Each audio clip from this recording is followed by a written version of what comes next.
If you're wanting to loosen up your drawing, I'm going to show you the first and most important step you need to take and exactly how to achieve that in 3 simple ideas or 3 simple steps. So let's dive straight in.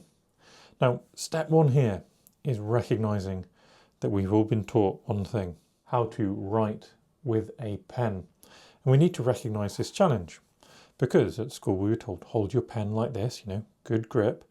You get control. You can move slowly. And you can probably, if you're not me, write legibly, which is fantastic. The problem with this grip though, holding this pen so far down with all of our hand, is that we can't move it very much. We are stuck doing slow, straight and quite bold lines.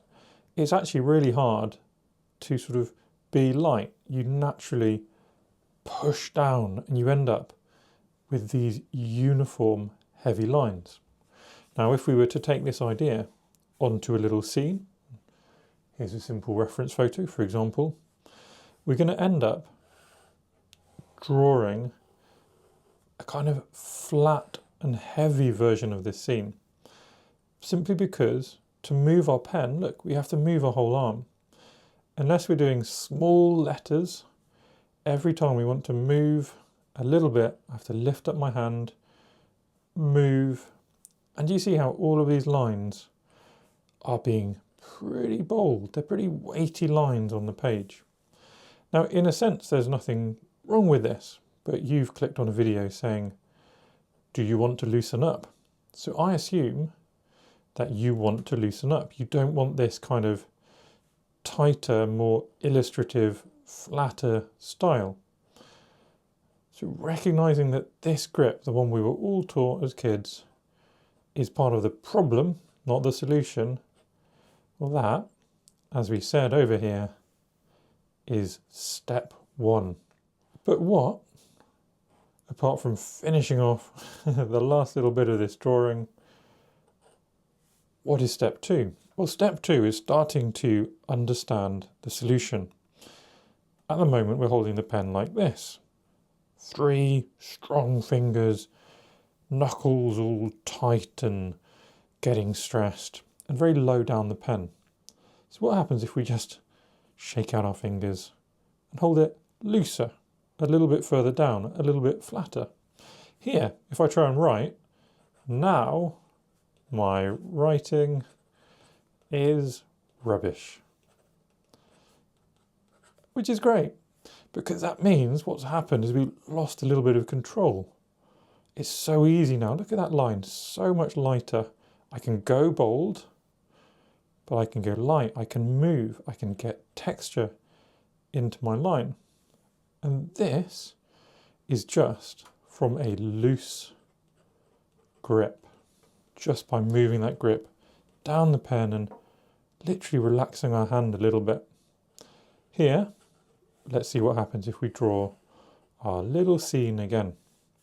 So now I'm not going to have to move my whole arm so much. I'm going to be able to sort of move around, dance, add little twiddles, which, not everyone likes, but I do. I think they add a bit of fun.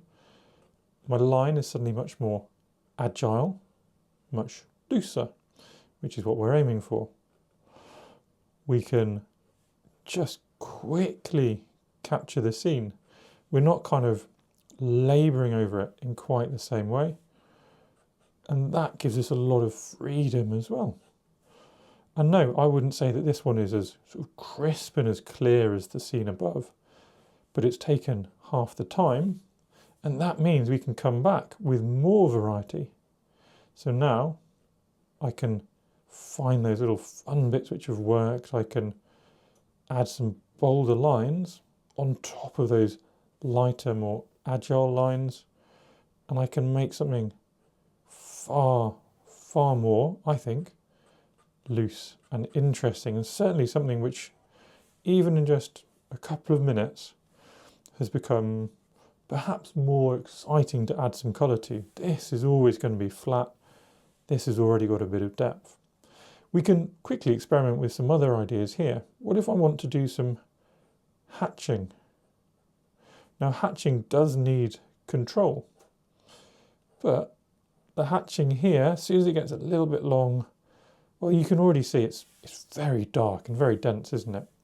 With my looser grip, I can get a little bit of interest, a little bit of extra variety into that hatching. Hopefully not losing control, but hopefully adding something extra onto the page that again adds a lot of depth and maybe a bit of interest. Let's just add this little tree here as well and see what the difference here. So much easier to move away from just flat, rigid lines. But I hear you saying, Toby, there's 3 steps. What's this one? Well, this is where we'll see what happens if we really loosen up. So let's hold the pen right at the end. Now, my writing is, let's just leave that there. No judgments. And here, it's actually really difficult to get the line at all. Lost a bit of control, even more control. It's hard to get a heavy line, hard to get a light line. I'm going to give myself another square. And let's just see what happens if we totally lose the plot with this very wide grip. So now I'm really going to have to think and look at what's happening. This isn't what I normally do. This is taking it to an extreme. But perhaps there will be something interesting in this. And taking it to an extreme is a great way to discover if there's a bit of fun in there, if there's something to learn, if there's something new.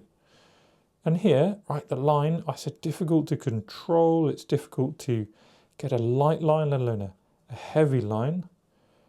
But there's a bit of interest, I think, building up on this page. A tangle of interest, for sure. And I don't know, if I try and hatch, what's going to happen? Very hard to hatch, very challenging. So maybe what I'll do is I'll just bring the grip back a little bit. And then we can come in with some kind of defining lines, little touches, and see if we can just find our scene underneath all this sort of, I'm going to call it interest and chaos. A little bit of a bold line coming forward. Let's do some hatching there. Let's find our person as well. He's kind of patiently stood there for us the whole time. And this wall at the very front. And you know what?